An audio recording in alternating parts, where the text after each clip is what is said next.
आज हम गैस का तापीय प्रसार क्या होता है ये जानेंगे।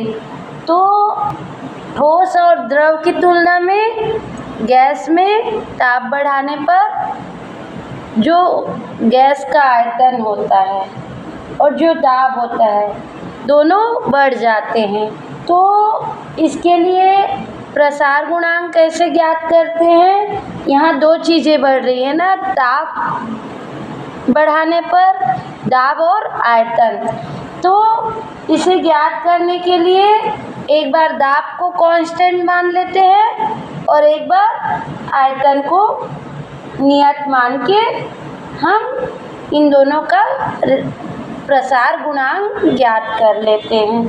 ठीक है, तो इसे हम सबसे पहले लिख लेते हैं। सामान्य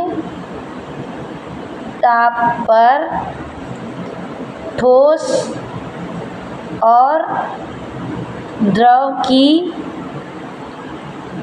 तुलना में गैसों में अधिक प्रसार होता है। ठीक है, ताप बढ़ाने पर गैस के दाब व आयतन में वृद्धि हो जाती है। अतः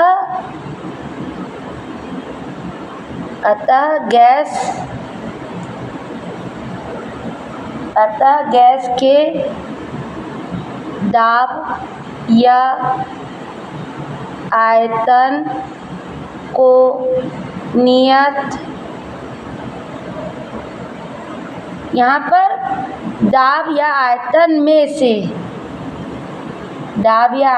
में से किसी एक को नियत मानकर गैस का प्रसार गुणांक ज्ञात कर लेते हैं। ठीक है, इस प्रकार गैस के दो प्रसार गुणांक होते हैं। पहला क्या है? आयतन प्रसार गुणांक। ठीक है, और दूसरा क्या है? दाब प्रसार गुणांक। ठीक है, जब आयतन प्रसार गुणांक ज्ञात करते हैं तो हम दाब को नियत रखते हैं और जब दाब प्रसार गुणांक ज्ञात करते हैं तो आयतन को नियत रखते हैं। तो सबसे पहले तो आयतन प्रसार गुणांक क्या होता है ज्ञात कर लेते हैं। आयतन प्रसार गुणांक। ठीक है, नियत दाब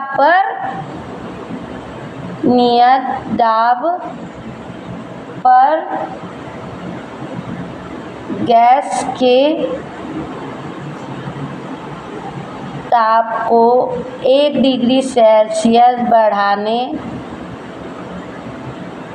पर उसके एकांक आयतन में जो वृद्धि होती है उसे उस गैस का आयतन प्रसार गुणांक कहते हैं। ठीक है, इसे गामा से दर्शाते हैं। ठीक है, अब आदर्श गैस समीकरण क्या होता है? PV equal to RT। ठीक है, आदर्श गैस समीकरण से PV बराबर RT है ना। PV बराबर मोलों की संख्या भी लिखना है ना यहाँ पर, PV बराबर nRT। इसे दे देते हैं हम इक्वेशन नंबर 1। ठीक है, अब यहाँ पर क्या है? दाब नियत है। नियत दाब पर दाब बढ़ाने से आयतन बढ़ जाता है। ठीक है, तो ये क्या हो जाएगा? इसलिए दाब तो नियत है ना, और आयतन में वृद्धि डेल V की हो गई है ना, V से डेल V हो गया बराबर n R, और ताप में भी वृद्धि हुई इसलिए डेल T। ठीक है, ये आ गया हमारा इक्वेशन नंबर 2। ठीक है, अब समीकरण 2 में समीकरण 1 का भाग देंगे, इक्वेशन 2 में भाग देंगे इक्वेशन 1 का। ठीक है, तो ये क्या आ जाएगा? P del V upon P V equal to n R del T upon n R T। ठीक है, तो P कट गया, n कट गया, R कट गया, तो ये क्या आ गया? Del V by V equal to del T by T। ठीक है, या इसे कैसे लिख सकते हैं हम? या इसे लिख सकते हैं del V by V del T। ठीक है, इक्वल टू 1 बाय T। ठीक है, ऐसा भी लिख सकते हैं ना, और इसे दे देंगे हम इक्वेशन नंबर 3। ठीक है, किंतु आयतन प्रसार गुणांक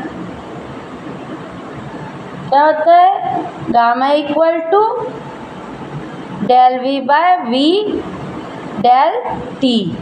ठीक है, ये पता है ना। इसे मान लेते हैं हम इक्वेशन 4 है ना, तो इक्वेशन 4 से डेल V डेल T का मान गामा रख देंगे इक्वेशन 3 में।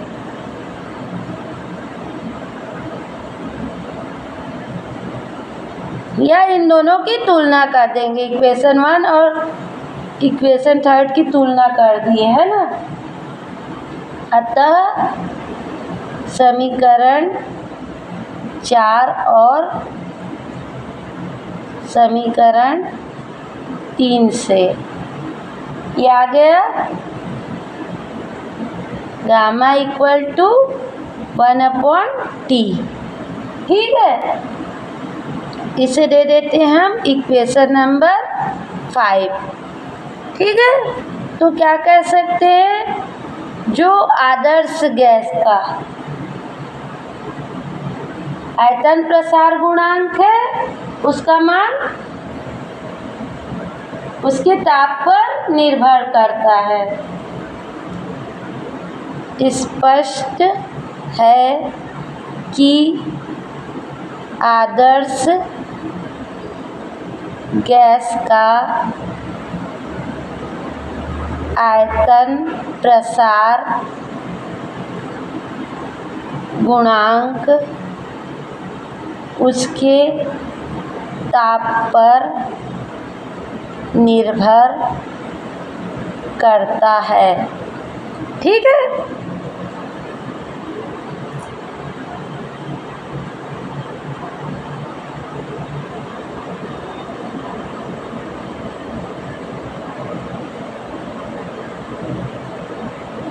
तो इस प्रकार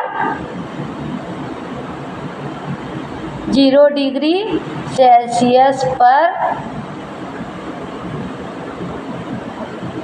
आदर्श गैस का आयतन प्रसार गुणांक क्या होगा? आयतन प्रसार गुणांक gamma equal to,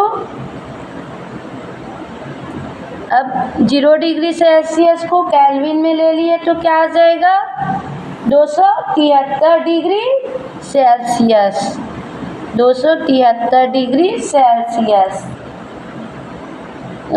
sorry 273 kelvin. ठीक है, तो ऊपर गया तो इन्वर्स हो गया है ना, चूँकि 0 degree Celsius equal to 273 kelvin. ठीक है, इसको हल करेंगे तो क्या आ जाएगा? 3.7 इंटू 10⁻³ केल्विन इनवर्स। ठीक है, आदर्श गैस के लिए आदर्श गैस का आयतन प्रसार गुणांक ठोस और गैसों की तुलना में बहुत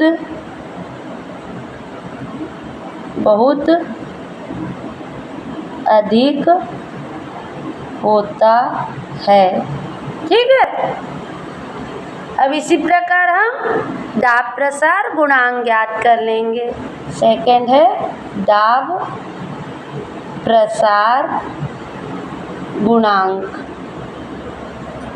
नियत आयतन में ताप बढ़ाने पर उसका आयतन बढ़ जाता है। किसका आयतन? गैस का आयतन, है ना।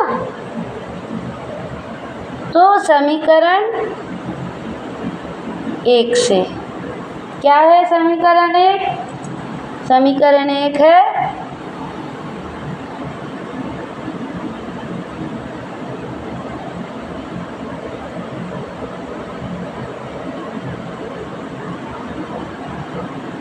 EV equal to nRT।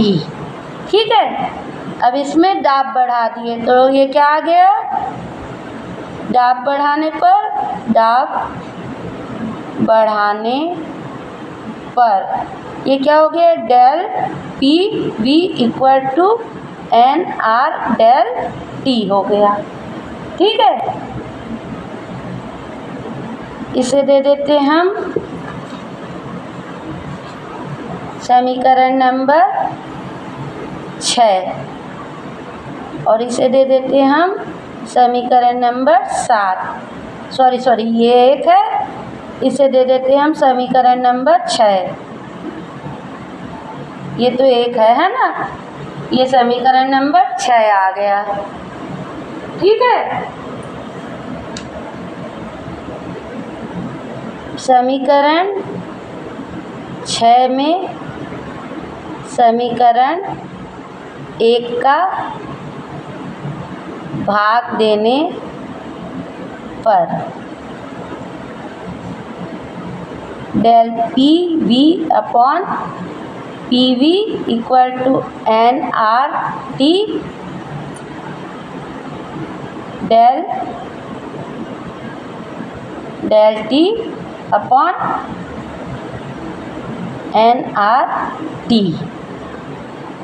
तो ये nR कट गया, यहाँ से VV कट गया, तो ये क्या आ गया? ये आ गया del P/P equal to del T/T। या लिख सकते हैं हम del P/P del T equal to 1/T। ठीक है, इसे दे देते हैं हम इक्वेशन नंबर 7, ठीक है। किंतु दाब प्रसार गुणांक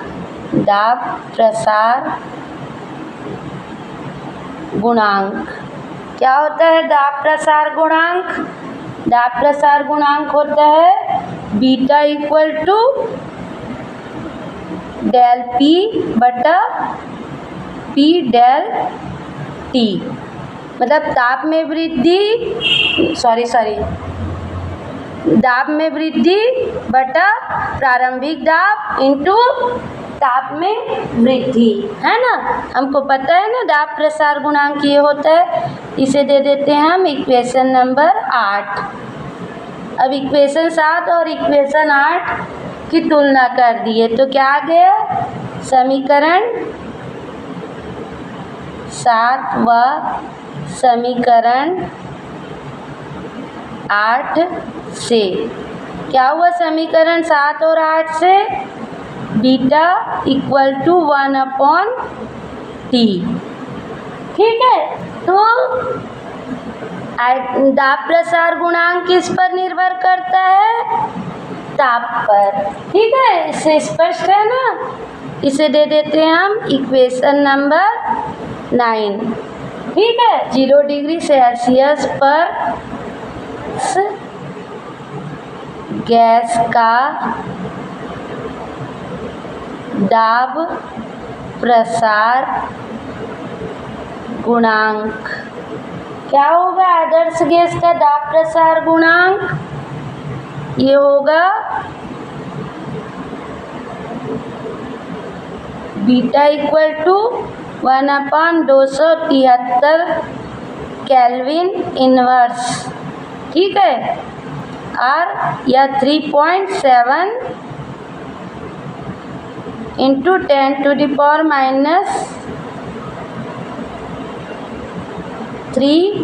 kelvin inverse equal to beta, है ना। दाब प्रसार गुणांक होता है, ठीक है।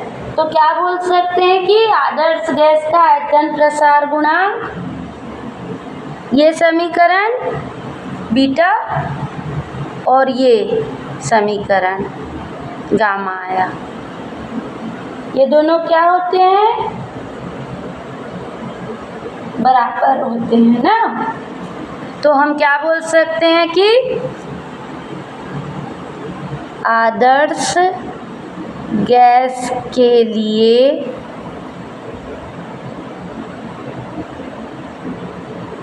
आयतन प्रसार गुणांक और दाब प्रसार